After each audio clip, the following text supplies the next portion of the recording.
But other things that we know well that are totally free, that are very, very safe, like exercise and meditation and healthy diets, these things not only stop the disease process, when you start to layer them on top of each other, which we do, you see reversal of the disease process and you see improvements in cognition. And that is a reversal of the Alzheimer's disease process. And it's better than any drug on the market. This is DrTalks.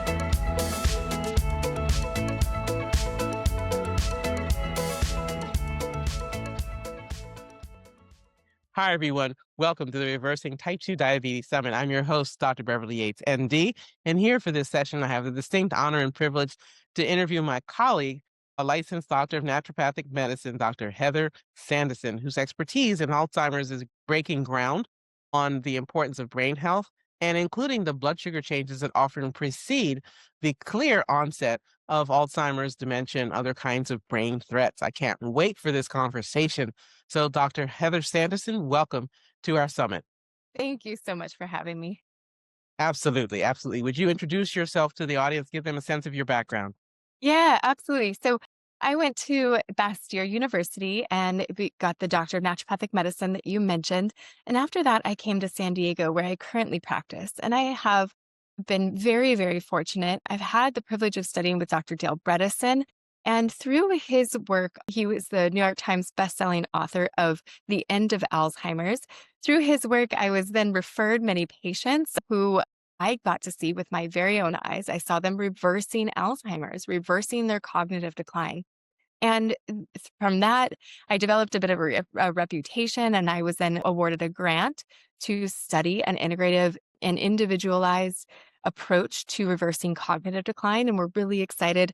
The paper should be published in the Journal of Alzheimer's Disease this summer of 2023. So exciting.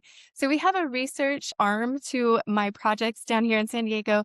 We've got the clinical space where we see patients in person and virtually.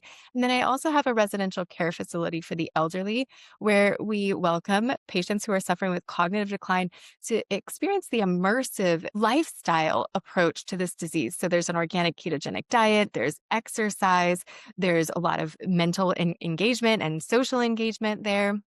And the whole day is basically designed so that each choice you make, you don't have to make, but every single thing you do throughout the day helps to support your cognitive function. We also see that the people who do really well with this have the most support. And although I don't want people to need to move into Marama, to these residential care facilities, we do have them as an option because some people just get to that stage. Their family is not in a position to be able to care for them and they want that fully immersive experience. But we also have Marama at home, which is coaching so that you can do this at home. And then also a tech platform that we're introducing so that people have that hand holding and that ability to stay at home where they feel comfortable with their loved ones in their communities, hopefully working and engaging with their grandchildren and great grandchildren. And so we're trying to just get as much support out there so that people can live this and get all of the benefits of Bredesen's approach. Wow, what a brilliant assembly of fabulous options for people wherever they might be in their journey. This is such a growing issue. And I think as people are living longer, many people are unfortunately not having the experience of living well, right? Like you say, live long and live well. Now, this is how we need to put those pieces together. So I so much love what you're doing. I respect it, support it. Thank you for that work and for taking that leadership. Because if it's not for people leading, these things won't happen. They don't happen by accident. Well, you're so kind. And, it's been so fun chatting with you because as we've gotten to know each other, we've realized how much overlap there is in what we do. So much of brain health has to do with metabolic health. And this is that connection between type 2 diabetes and Alzheimer's. We often hear Alzheimer's referred to as type 3 diabetes.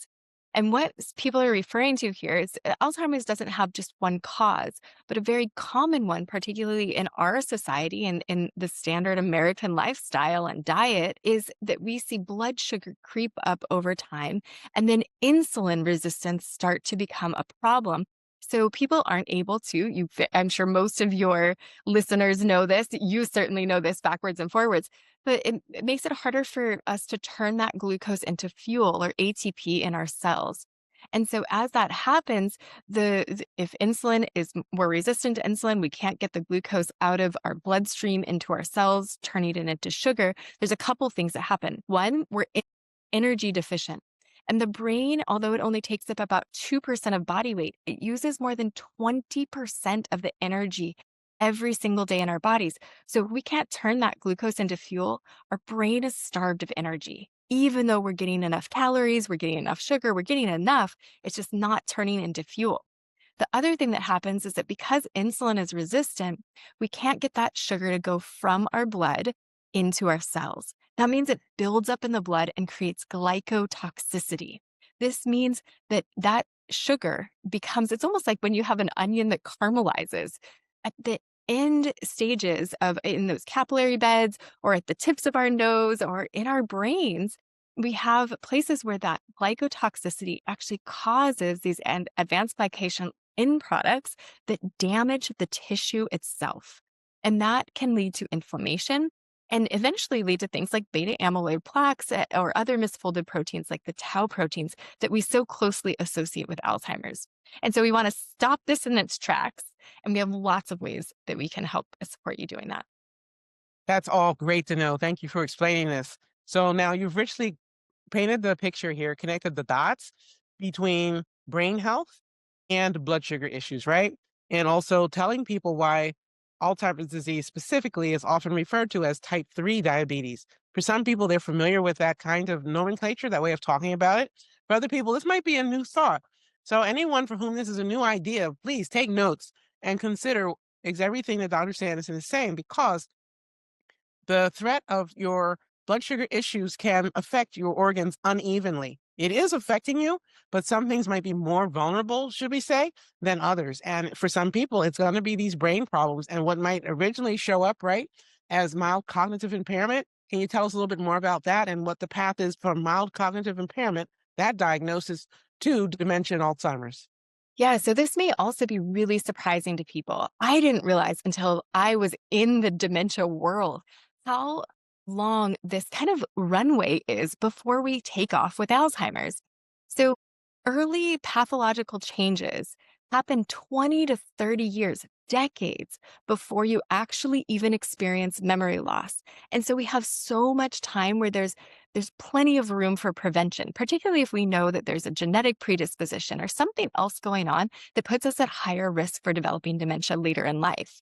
And so we have lots and lots of room to create change and to start preventing this. And that is actually where I have the most confidence, even though it's the hardest thing to prove. And then a little bit later along the path, you run into subjective cognitive impairment.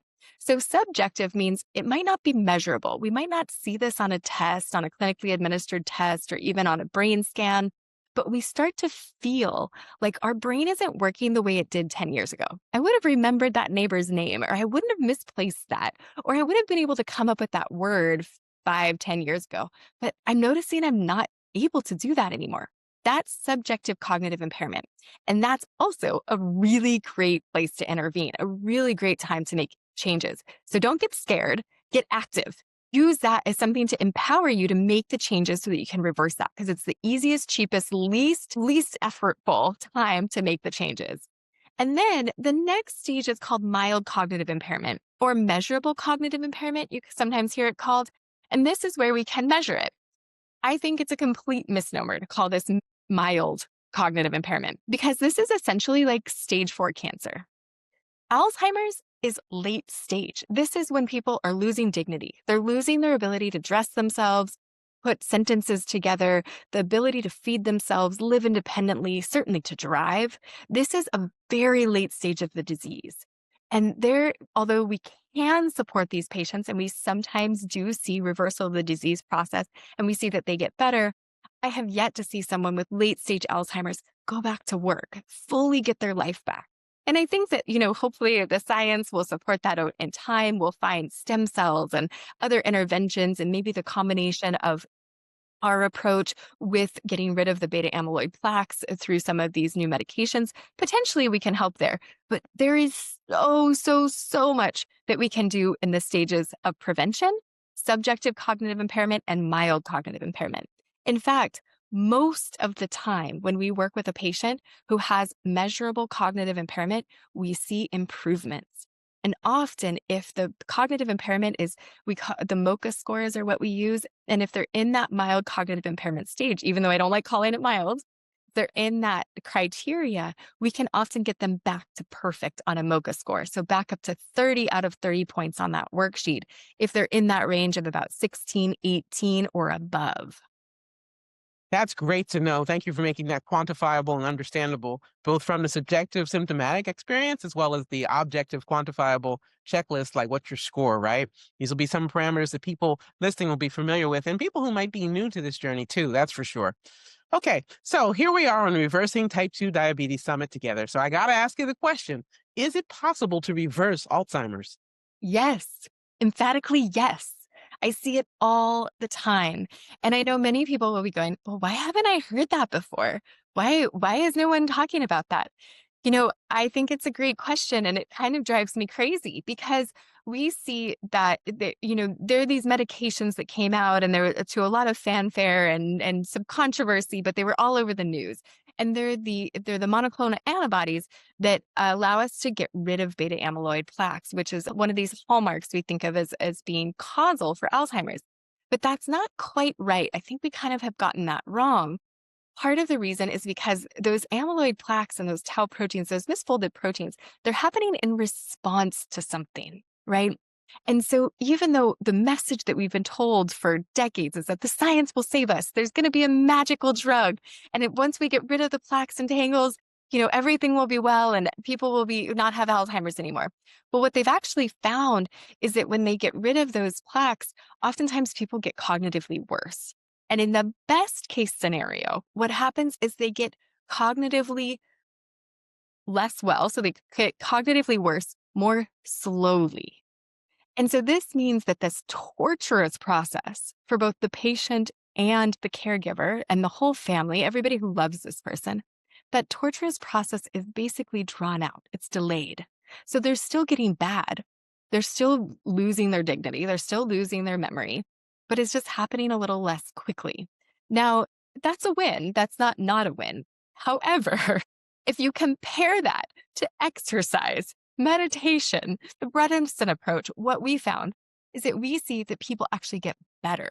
So not only do you stop the decline, what they're doing is slowing it down. They're not even stopping it with those very expensive and risky medications. Those medications are associated with brain bleeding and brain swelling. So these are not without risk and they're very expensive. And so those medications, they slow the process. They don't even stop it. But other things that we know well that are totally free, that are very, very safe, like exercise and meditation and healthy diets, these things not only stop the disease process, when you start to layer them on top of each other, which we do, you see reversal of the disease process and you see improvements in cognition. And that is a reversal of the Alzheimer's disease process, and it's better than any drug on the market. That's amazing. And that's fantastic. And, what a gift to humankind it is to be able to literally untangle these things and figure it out without causing other kinds of harm. Because that usually seems to be the trade off with these kinds of treatments that seem like they are a blockbuster approach to a chronic illness, when actually you're just trading one set of problems for another. Precisely, precisely. And that is so scary to me because one of the things that we're facing as a society is as the baby boomers age, we have, as you mentioned, more people are aging, more people are approaching this as a risk. And as more people in our communities have dementia, who's going to take care of them? This is very costly. It's very intensive for anyone out there who is a caregiver for a loved one with dementia or even diabetes, right? You need someone to pick you up and take you to appointments, to doctor's appointments. And you like it with Alzheimer's, you need someone basically there 24 hours a day often, or at least some point along the way on this path. And this is so, so expensive for society. And there's so much wisdom and experience in that generation. We need them. We need them to impart their wisdom on that next generation. We need them to be there, not parked in front of the TV watching, God knows what and eating cake and cookies. This is not a good use of that resource, of this incredible resource of our elders. I agree. I agree. I watched my mother in law with this process. And I wish we'd known then what we know now. This was years ago. And one of the first things that shifted in her health, interestingly, was she became pre-diabetic. She never got to type 2 diabetes before it was apparent that she had Alzheimer's. Her decline was really rapid, and she is from a heritage of people who live a long time. And so it's just so sad to watch her fade away like that. So I hear every word you're saying, and I hope everyone is taking notes and listening and paying attention here because these really are life changing, life altering, and life improving, life affirming options. That's for sure. I'm so sorry to hear that. It's heartbreaking to watch someone go through this process. It's the long goodbye of Alzheimer's. And, she went through it relatively quickly, but for many people, they don't know how long they're going to care for a loved one with Alzheimer's. It might be 5 years, it might be 10 years, it might be 15 years. It's a really long process that can be very taxing physically, emotionally, and of course, financially. Yeah, that's absolutely true. Absolutely true. Okay. So, Dr. Sandison, what are some other considerations that people should keep in mind or be aware of when a person is being treated for suffering from this and dealing with dementia, or if they're looking to prevent it?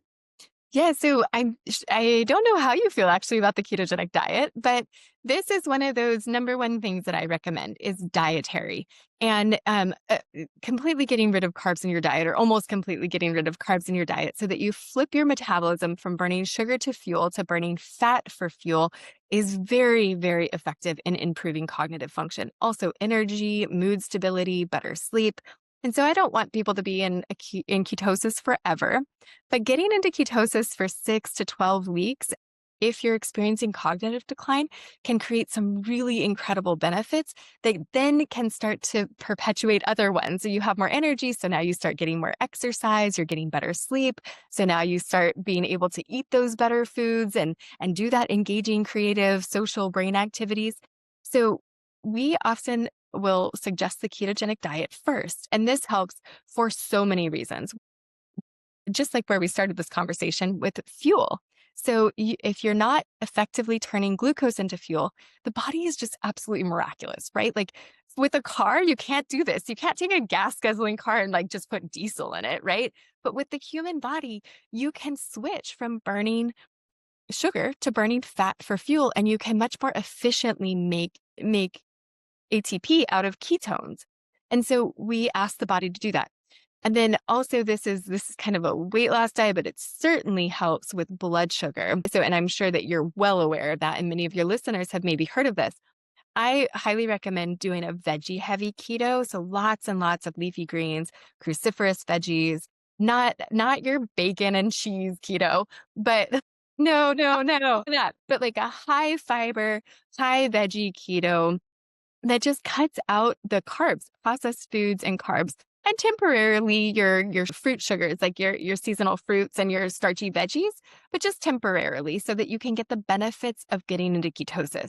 And then when we switch out of ketosis, I usually have people go towards a paleo Mediterranean or a Whole30 diet or an AIP diet, whatever is appropriate for them so that they're just maintaining that elimination of highly processed foods. Highly processed foods are highly associated with both diabetes and Alzheimer's. And so we want to completely eliminate those as a lifestyle long term. So diet is a consideration, exercise is another consideration. We know that our muscles are actually our endocrine organs. So they send signals from the muscle tissue itself to the brain, including BDNF or brain derived neurotrophic factor. So this is one of the signals that tells the brain to create new nerves, new neurons, new connections between those neurons. And muscle also sends testosterone around the body. So muscles are sending signals, right? Testosterone, yes, is that feeling of like, I got this, that you're not as afraid of risk, but also more energy, better mood, and better muscle building, which in this population that I treat with dementia, we're not only worried about their brain, but we're worried often about falls and fall risk and balance. And so, because of fall and dementia, these are the things that really cause people to go downhill. I know lots of people are concerned about heart attacks and cancer. And of course, those are a big deal too. But we can help to avoid all of those things, all four of those things: cancer, falls, diabetes, heart disease. What was the other one? Cancer. No, no, no. Alzheimer's, of course. Where are we? Basically, all of the scary things as we age. We can eradicate them more or less with getting regular, vigorous physical exercise. So I tell patients if you haven't done anything, like if you don't even walk to the mailbox, then start. And just 11 minutes of exercise a day reduces your risk of all cause mortality by 23% over the next 5 years. So there's a big benefit to just getting pretty small amounts of exercise. But 150 to 200 minutes per week of moderate to vigorous exercise significantly reduces your risk of cardiovascular disease and really improves the risk of cognitive decline. And there's a whole spectrum. If you're already exercising and you're walking, walking isn't enough. Remember, we're asking for a miracle if we're asking for the reversal of Alzheimer's. So you got to do more than just walk. However, if you're not doing anything, just walking regularly is going to have a huge impact. So what my recommendation to most patients is do a little bit more and mix it up. If you haven't been to a Zumba class, go to Zumba or go to yoga or go to Pilates or start playing pickleball. Do something new and something engaging that you get excited about and you look forward to. That totally makes sense, right? That whole old adage of use it or lose it or keep moving, things like that, are really important. And in today's lifestyle, much of the world, we are so much more sedentary than we've ever been before in human history. And we're seeing all the various metabolic derangements that are going on, including type 2 diabetes and Alzheimer's, right? These things are all related. So we talked about diet and exercise. Sleep is another big component. So we know that cognitive function will go downhill very quickly with sleep apnea. Sleep apnea, I want people to think of an apnea event at night as being like mild brain damage. And so, as a brain doctor, I am not okay with that. Even if somebody has mild sleep apnea, it's not moderate or severe, I still recommend some sort of treatment. And there are lots of different things out there. You don't just have to get a CPAP or like those Darth Vader machines at night.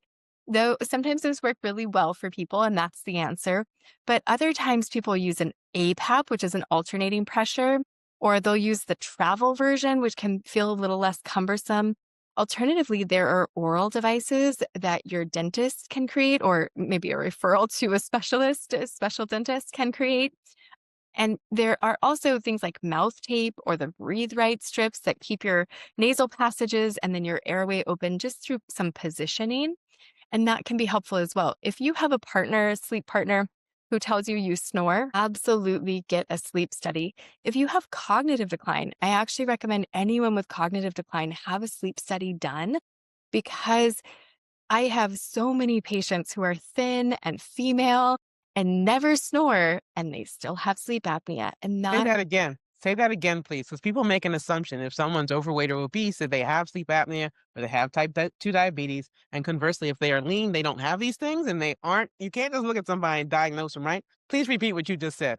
All right. Yes. And exactly what you said. So people who assume that you can't have sleep apnea if you're not overweight, if you're not male, and if you don't snore at night. If you're not gasping for air, I have people tell me all the time, oh, no, I'm not gasping at night.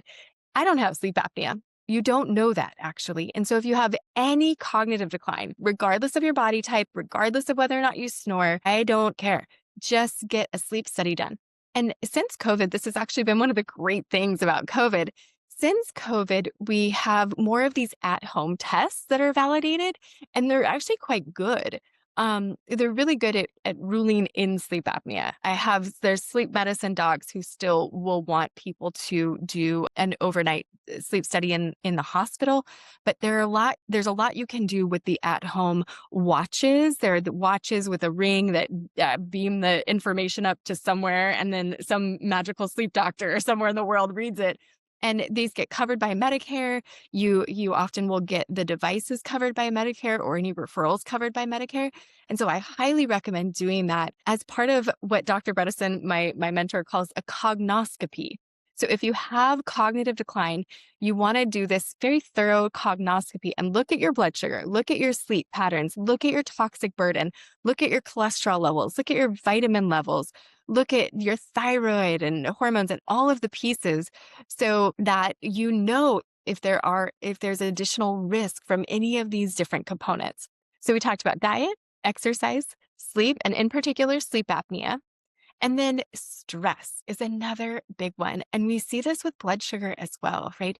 Meditation, prayer, moments of gratitude, doing random acts of kindness, finding ways to create mindfulness, to slow down, become present in the moment. This has massive effects on our health.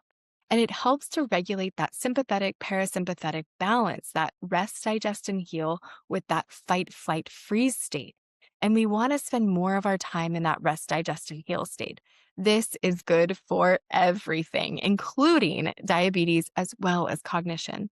We know that stress is highly associated, out of balance stress, right? So stress, you don't want too much, you don't want too little. Some of my patients, they run into that issue of like, okay, I'm retired, so I'm going to kick my feet up. I'm going to go on cruises and I'm going to watch TV. And that's going to be my life after retirement because I've earned this. And that, like you said, if you don't use it, you lose it. And so you want to stay engaged, but you don't want so much stress that you feel constantly under threat. You're in that fight, fight, fleet, freeze state because that is actually cortisol is damaging to the hippocampus, the area of our brain that is related to memory.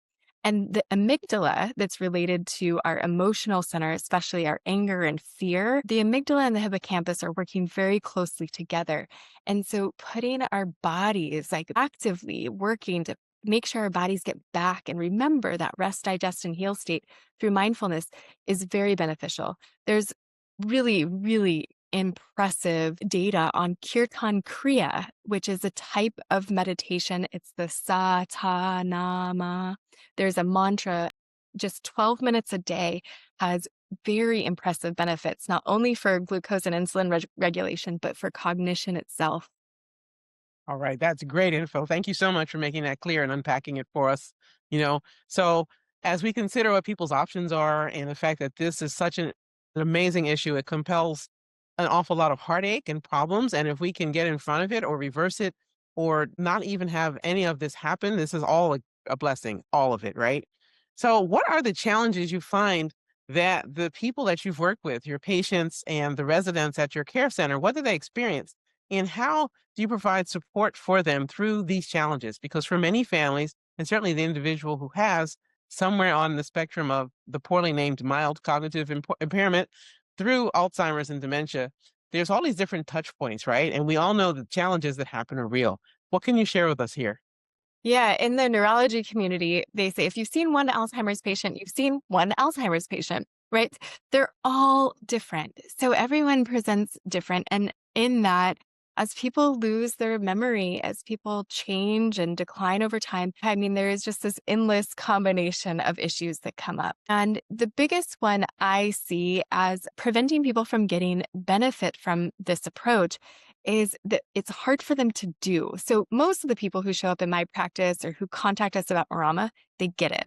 They've read the Bredesen book. They've heard of this. They're like, this is common sense. If you do all these things, of course you're going to get better. Your body's going to work better. Your brain's going to work better. But how do I do it? Right? It's really like that day-to-day implementation. And so having people around you who are supportive of this, and then also having the tools. And I know that you have a lot of resources, and that's essentially like my life's work. It's creating resources and pragmatic tools, just the practical things that you need, the lists, the recipes, the reminders, the stuff that you need to be able to implement this at home.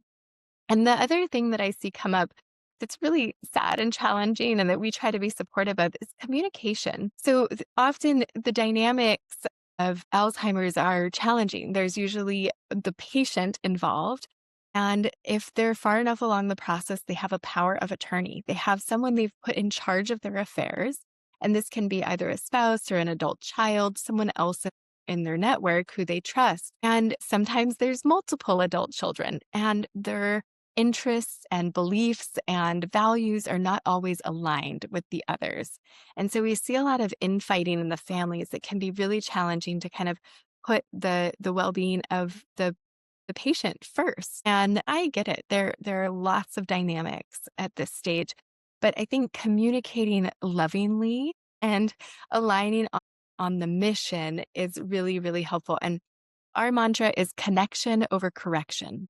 So If we're looking to support any family, whether you're talking to the patient who has Alzheimer's, or if you're talking to your brother or sister, or to your mom or dad who doesn't have Alzheimer's but who is involved in this, it's so much more helpful for everyone if the focus is on connecting, understanding what the other person's point of view, rather than connecting or proving that you're right. Or especially with someone who's struggling with Alzheimer's, we highly recommend that if they start to tell you about something that didn't really happen, or if they start to tell you about something that happened 20 years ago as if it happened 10 minutes ago, just go with it. Go and meet them in their world. And by doing that, you're going to diffuse, you're going to create less stress for them. And it doesn't matter that they don't know that their mom isn't alive anymore. Don't remind them that she passed away. Just go and meet them there. There's like a patient of mine had been describing the breakfast that she had with her mom. And instead of saying, "Hey, your mom passed away 20 years ago, don't you remember?" Don't, and also not asking them to remember anything. Asking them to remember can be very stressful. But saying instead, what your mom make for you? What do you guys enjoy for breakfast? And just ask her to describe it, asking them to describe senses, the sensory experience. What did it taste like? What did it smell like? What did you see? Did you help? Asking them to describe the details of their world can help you connect with them, and then they feel more at ease. Everything goes better. They sleep better. They're more willing to exercise. They're more willing to eat what you put in front of them. They have better digestion. Everything's a little bit easier if we can diffuse those situations and not escalate or kind of feed that fire. That makes sense. It sounds like it's a loving, caring way to meet them where they're at rather than keep harping on the fact that you aren't having a shared experience of reality and that they will understandably become alarmed and stressed by, which is not going to help. I haven't seen stress help anything, so I get that. No, right, exactly. All right, cool. Cool. These are all wonderful, wonderful insights. One of the things I think that's not apparent on this journey with dementia and Alzheimer's are all the ways in which people's social interactions shift. And a lot of times, the people who love and care about someone the most are often the least equipped to deal with it because they don't have the emotional space. It's almost like their soul or their spirit is so stressed in the moment, so pressed, and they're alarmed, understandably, as their loved one continues to recede, right, into the midst, into the breadth and depth of this illness. What are the things that you think would be helpful? Is there any languaging, any early conversations that maybe need to be had among family and friends? Because I think a lot of people start to see the train jump into tracks in slow Yeah. motion. The wheels are starting to screech, all sorts of things are happening, and they don't really know what to do. And I often find because these are difficult conversations to navigate, people really need some support around that. Any thoughts? Yeah, so many things come to mind. I think there is one piece around this, sort of as you were describing that caregiving can present quite a burden, right? And it can feel very burdensome. If you haven't been a caregiver yet, it's coming. It will happen at some point. And it's just sort of a phase of life. Finding the joy in it, finding the gratitude. There are people who lose their parents way too young and they don't get the opportunity to care for them. Reframing this as an opportunity, most caregivers, many, many caregivers, at the end of that phase of life, when they're no longer caring for their loved one, they have so much gratitude for the ability to have been there and for all of those moments that they got to share. And so I think remembering that this is an opportunity to care and then doing everything you can to find the joy in those moments. Certainly, there's lots of resources out there. It's not my area of expertise, but working with an estate planning attorney, working with a caseworker, or a social worker. There are lots of resources out there basically to help you make sure that legally things are in place so that that doesn't become burdensome or worrisome later on. And I think doing that as early as possible before someone has dementia or before you're questioning their judgment, before there is any question around their judgment, so that they're not taken advantage of later on, but also so that their intentions are what is followed and those intentions and their expectations are very clear from the beginning. That can be, of course, really helpful. We work with people all the time where it's mom doesn't want any life-saving anything. She just wants to eat cake and cookies, and that is how she planned to spend the end of her days. So we're not going to do this. Like, this is just too much. It's not what she would have wanted. And then there are other people who are like, we're doing everything. We are going to do everything for as long as possible. We are not giving up. We're more, what else can we do? They have the resources, they have the energy, they have the ability to pour everything into it. And they know that's what mom wanted, right? So having those conversations so that there isn't a question of what that person would have wanted 10 years ago or when they were at full capacity. Now, sometimes you end up in just these absolutely impossible situations. Recently, one of my coaching clients, Joe, he is an engineer and cares diligently for his wife, and he's got spreadsheets mapped out for everything, all the music that they do and the exercise they get and the recipes the ketogenic, organic recipes that they're trying every day. And he's just so dedicated to her. His son lives halfway around the world. So Joe was asking me, should I take Marilyn to see him? Should I take her 10 out on a 10-hour plane flight halfway across the world, or is that going to be too disorienting? And I was like, that's way too disorienting. Like, please don't do that. That often means, exposure to germs. It's stressful on the system, just the circadian rhythm of travel and the changes in time zones and jet lag. It's so hard on anyone's body, let alone someone who's struggling so much cognitively. Well, then he was like, but he's getting married. His mom needs to be at his wedding. There are just these absolutely impossible decisions that end up being made along this journey. And it's the Sophie's choice of, what's right. And through this coaching call, what we brainstormed, it was a group coaching call, and I can't take any responsibility for it. It was really the group. Someone said, well, could your son maybe have two weddings and his mom could be at one of them near you? And so I think that's the direction that they were going to go. But you're not alone, right? There are so many people who are struggling with these, really impossible decisions and feeling backed into a corner. Often it's the adult daughter who is caring for someone, and she's got her kids that she's raising, and she's got her full-time job, and she's got a Right? house she wants to manage, and she's got her husband that she's trying to maintain a relationship with her spouse. She's And sandwiched. the She's sandwich sandwiched. dinner, yeah, she's totally sandwiched, and then her parents need help, and it can feel absolutely impossible to do it all. And so asking for help, know that if you're listening to this, you're doing the best you can. So having compassion for yourself and getting help where you can and before you need it. I really implore caregivers, because caregivers are anywhere from 2.5 to 6 times the risk of being diagnosed with Alzheimer's later in life. It's a very stressful, burdensome job. So change the mindset. We got to work on the mindset, but also do what you can to care for yourself.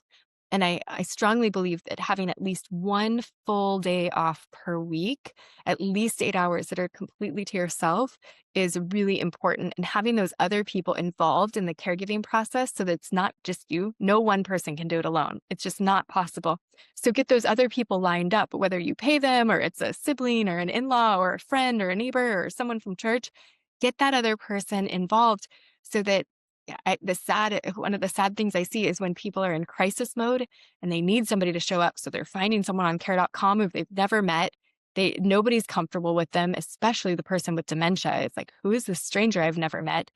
And they're totally backed into a corner. And so having those conversations and getting those things lined up before you think you need it is really, really helpful for a lot of families. Yeah, that's a great, wonderful way to just take that whole, perspective on that journey and find what's going to work for somebody and to try to be ready before you need to be ready. There's no such thing as being ready too soon from what I've seen of how this unfurls. So anyone listening to this, if you are a caregiver, please take the advice that Dr. Sandison just shared with us around trying to build that world around you where people are supporting you. And I know sometimes that's not easy, because sometimes people really are the rock. They are the connector. They're the one that everybody else goes to for help, right? And one of the things I've noticed clinically for type 2 diabetes and pre-diabetes, many times in people's journey to those particular diagnoses, they've often been the caregiver. And Right. they've been caring for others, and their own self-care was not prioritized as job number one. That old thing about put your own air mask on first before assisting those around you. And so sometimes it's more easily said than done, depending on the people we are with and the kinds of relationships we have. Anyone listening here who's not had the opportunity of being a caregiver, if you've ducked it, if you've actively avoided it, I'm going to ask you to step up, gather your courage, and show up. So whether or not you are directly the caregiver, perhaps you know someone who's just jammed, they've got entirely too much to do, offer them generously and with compassion from a real place whether or not you can help. Maybe you're going to come over and do the laundry. Maybe you're going to do the dishes. Maybe you're going to go to the store. Maybe you're going to sit there and listen to them. Maybe you're going to take a few shifts so that they can indeed have these 8 hours off, et cetera, that Dr. Sandison is talking about. I have some pretty strong views about that, in part because I'm an only child and I had a chance to be a caregiver with my mom during her time of need. And it was just such a life's joy, a blessing to be able to give back to her because she had poured so richly into me. I would not have the life I currently enjoy had it not been for her love and focus. So I was sad that the situation was happening, glad that I could help. So all I can say is, please, I hope folks are listening and taking this completely to heart. We really have to find a way to, in this world of more isolation, to push away that isolation and link arms and help each other when appropriate and where and however we can.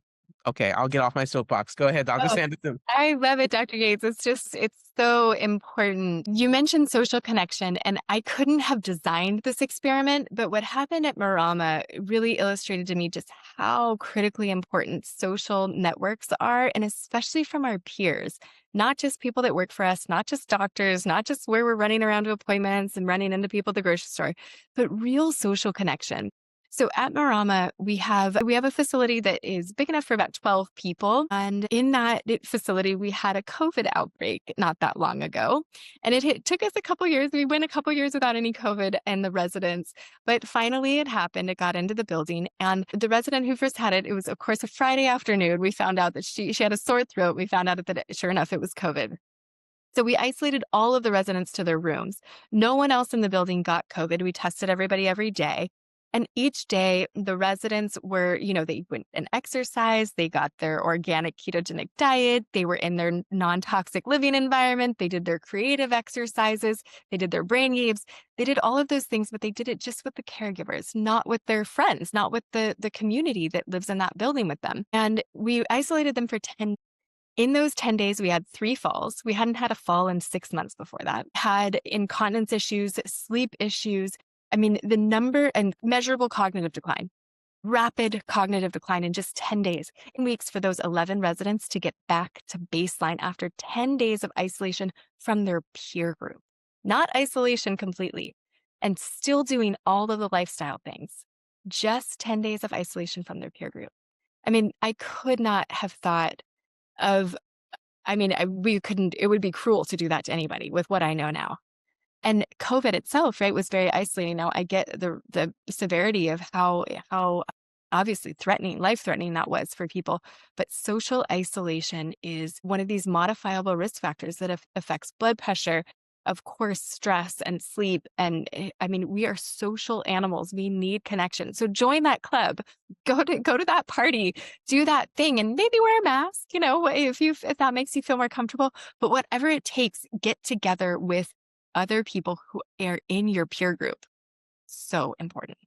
It's so important at all ages and stages. Absolutely. I think we are learning so much more about ourselves, both as a species and as individuals, and within our families and our friend groups and networks, having come through, the earlier stages of the pandemic and whatever health things may be in front of all of us, in terms of possible event horizons. Those connections matter. And it's ironic that in today's world, we have all these ways to supposedly connect digitally, but people have Right. probably never felt more lonely. It's a conundrum, right? It's just a real thing. Show up in person. It's not the same to scroll through Facebook. It's meant to be in a club or in a group. Dr. Yates, thank you so much for having me. It's just always a pleasure to connect with you. Absolutely. I was just getting ready to wrap us up. If you have any last minute tip, here's your chance. And otherwise, please tell us where we can connect with you if we want to follow up for more info. Yeah, so drheathersandison.com will connect you to all of the projects that I have going on. And if you are interested in learning more about Alzheimer's, we're also going to have a free gift of the ketogenic diet guide. So feel free to grab that, and you'll find us at Solcere, SOLCERE.com, or Marama, MARAMA, experience.com, maramaexperience.com or solcere.com if you are interested in either clinical support or the residential support or even at-home caregiving support and training. All right, great. Thank you so much for your leadership here and taking action and making this world a better place. I appreciate you. Dr. Yates, right back at you. Thank you for tuning in to Dr. Talks. We hope today's episode has enlightened and inspired you on your path to optimal health. Each day is a new opportunity to make choices that empower your well-being. For more insights and strategies, subscribe to our podcast and visit our website, www.drtalks.com. Stay connected, stay healthy, and join us next time on Dr. Talks, real talks from real doctors on the issues that matter to you most.